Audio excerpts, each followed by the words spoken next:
Welcome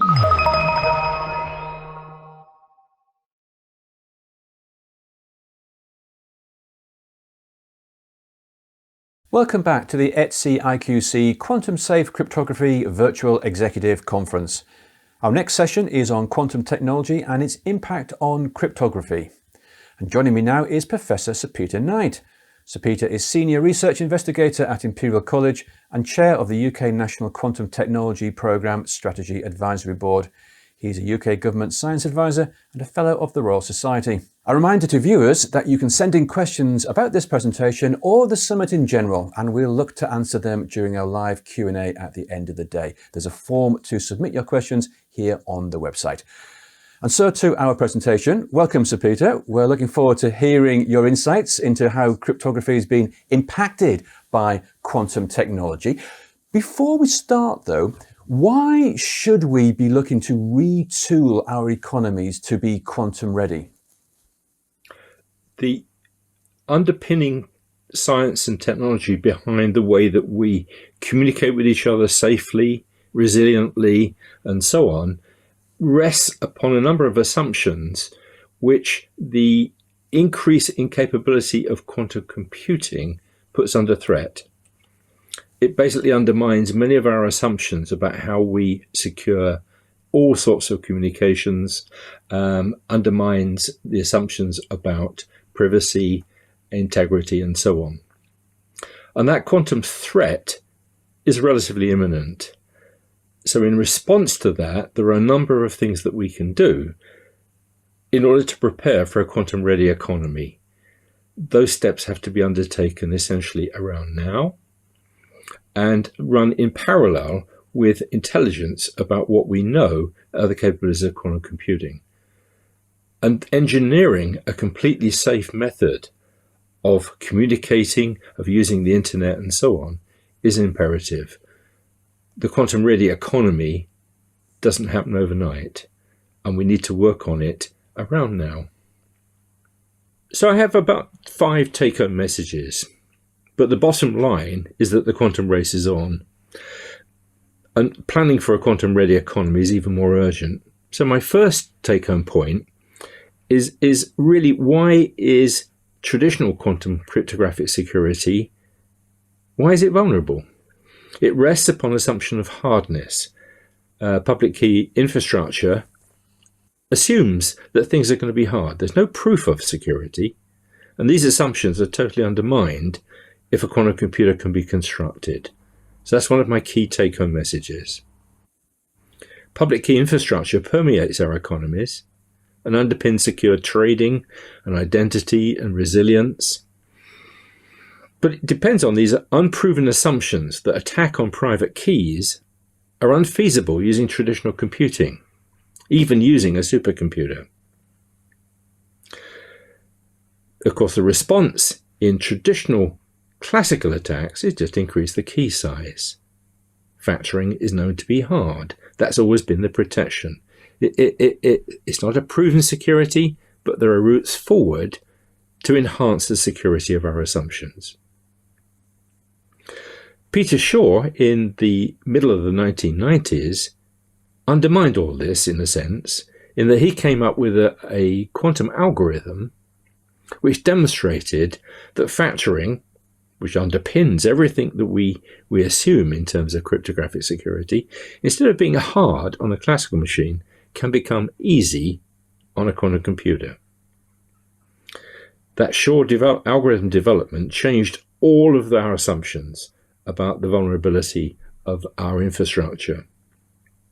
So if you had a universal fault-tolerant quantum computer, then we have to really worry about the risk to our infrastructure. Nevertheless, building a universal fault-tolerant quantum computer which will do factoring seemed quite distant. That was certainly true in 1995. But the threat has evolved really rapidly, as I'll explain. So my second take-home message is the quantum era is actually here. It's already with us. We often speak of making baby steps in building quantum machines. They're not. a lot of work has been put in by scientists and engineers around the world looking at particular platforms for realizing a quantum machine. For many years, it was just identifying what could be the physical platform: atoms, ions, superconducting systems, and so on. Lots of opportunities. But work on these platforms really started to take off in the sense of investment and scaling when the accuracy and controllability of these quantum bits dramatically improved. That took place half a dozen years ago, and it's half a dozen years ago that we saw this massive increase in expenditure in quantum computing around the world. Major companies started to invest as soon as the quality of the quantum bits became attractive and potentially capable of doing something. So the various platforms around the world, there are lead candidates, and there's bound to be a surprise. Something may come up which none of us expected, which has tremendous capability. But the platforms that we are currently focusing on here in the UK, and the United States are focusing on, and others are around the world, rest upon two lead candidates. One is superconducting platform, and the other is laser-cooled trapped atomic ions. They're very different. The superconducting platform is the area that a lot of the majors are investing in. Google, IBM, Intel, and some startups with really vigorous aspirations, Rigetti, Oxford Quantum Circuits, and others. And what they do is that they use the ability of superconducting circuits in refrigerators of extreme control systems, extreme cold, to actually manipulate and read out the quantum states. The other approach is laser-cooled trapped ions. We take a vacuum system, you trap ions, you manipulate them with lasers, and that's the approach that's been taken by Honeywell, for example, and then startups like IonQ and Oxford Ionics. With that investment on those two lead platforms, what we've discovered is that milestones are being met substantially earlier than we expected maybe just 3-4 years ago. The quality of the component parts, the scale of these things, all are developing much faster than we thought. As a result of those meeting those milestones earlier than we thought, international investment with programs of the order of 1 to 2 billion are already underway in the United States, in China, in Germany, in France, India, and of course here in the UK where I work.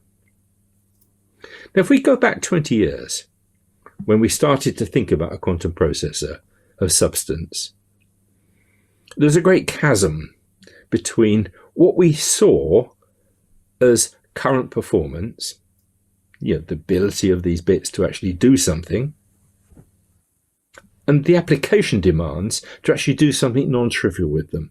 It was a complete chasm. Many orders of magnitude improvement were necessary. But of course, let's look at it now. Those many orders of magnitude improvement have actually been achieved, surprisingly.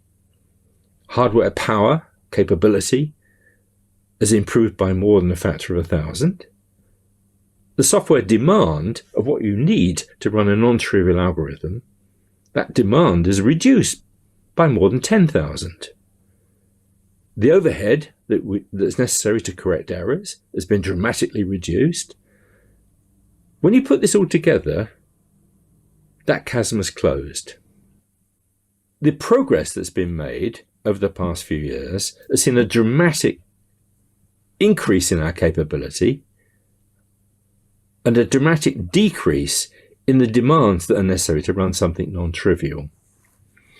This double quantum Moore's law means that the progress being made has just been extraordinary.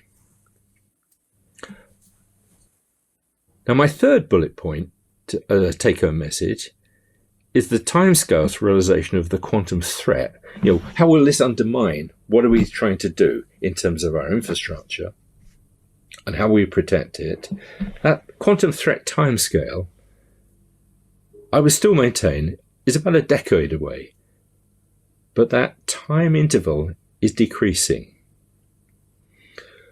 What we need to be able to do is to see large fault-tolerant machines. Currently, we've only got small-scale noisy ones. So is it unrealistic? Is it a chimera? And my view is that no, it's not. There are clear roadmaps that are fueling progress now. And there are steps being undertaken and achieved which give us evidence for a dramatic threat enhancement capability which we have to take into account. So various achievements. We saw, not very long ago, a tremendous success from the group at Google to achieve quantum advantage, what used to be called quantum supremacy. In other words, building a machine which was capable of doing something. It wasn't a very interesting application, but it was an application of doing something which was unmatchable by a supercomputer. They were doing a kind of random circuit analysis. It has some sort of application in random numbers. And what they did with 53 quantum superconducting bits under control, in a fairly noisy environment, but pretty good, is to achieve an outcome which could not be matched by the world's best supercomputers in the timescale available to it and with the resources available to it. This is the quantum advantage, that you needed to be able to demonstrate that this wasn't a chimera.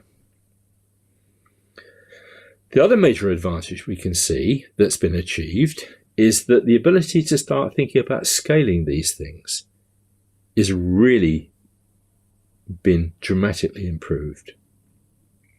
One of the things that we need to address is the ability to cope with errors and to correct them.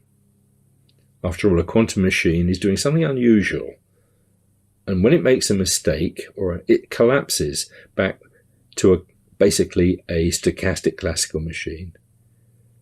So to increase the ability to actually do something non-trivial, one needs to be able to error correct without an enormous overhead and to go towards fault tolerance. Once you can do that with your protected quantum bits, then you can scale it in an engineering challenge. And those achievements have become significant in the last year or two. So my fourth take-home message is that activity in realizing quantum computers has dramatically accelerated in the past 2 or 3 years. The technical advantage that we can see from this has resulted in strategic investment cases in major companies, in consortia, in governments and alliances. A lot of discussion about sovereign advantage. So the race is certainly on. My final take-home message is, what do we do about it? There is the quantum threat that we've identified. So work on a quantum resilient infrastructure is well underway. We can see that the threat has been somewhat enhanced, but we also have abilities to deal with that threat, providing these are well engineered, well tested. It's my belief that a sensible combination of post-quantum or quantum-resistant crypt, this is algorithmic-based, mathematics-based, and quantum key distribution, combined together, will provide a quantum-resilient infrastructure, one that will withstand the quantum threat that one could imagine. Not very long ago, there was an SE technical report, White Paper 27, entitled Implementation Security of Quantum Cryptography. This was hugely influential in determining priorities. The technical community was involved very much in examining the opportunity space, the timescales and so on. And it really has influenced everybody's thinking around the world about what do we do to generate a resilient infrastructure against the quantum threat. Post-quantum cryptography, algorithmic method to secure the internet, is a really attractive option. Proposals were solicited. They're being tested, led by NIST in the United States, and candidates are already being road tested to look to see if they really do generate the resilience that's necessary. Quantum key distribution is already being implemented in local area networks, in backbone systems, and in fact in prototypes using satellite communication at intercontinental distances. But what we do see is a need for resilience and testing. It's a physical system that protects rather than an algorithmic one, and there's a great deal of work that's needed to be done to demonstrate that what we have is something which, when operated in a normal telecoms infrastructure, is resistant in a practical way. The physics is there, but what about the engineering? So in the near term, the challenges faced by quantum cryptography are substantial. Low key rates, we need to have trusted nodes. All of this is likely to be good enough for early applications, but much more is needed to be done. And around the world, we see programs that are addressing exactly that. Once quantum key distribution becomes customer-driven, a kind of business as usual, I'm pretty sure that the service providers will provide scale, but not until we start to address all these items of resilience and security in the way that physical protection techniques are actually implemented. So, finally, cautious optimism is my view. There's no need for hype. I don't fear a quantum winter where the enthusiasts get depressed by the lack of progress and investors drop out. I think the challenge is to keep the momentum going. To build a quantum-ready economy is not trivial. One needs to align timescales for the investment and testing in these, aligned with the threat analysis which we can see from expert views about capabilities around the world. Quantum technology is the most extraordinary thing.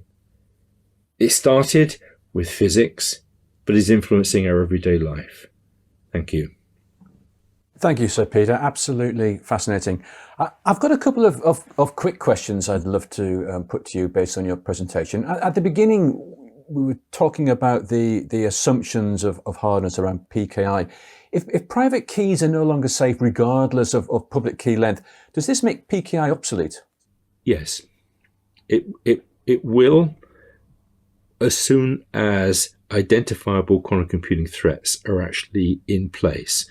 And of course, we have to work on the basis that we may not know all of them.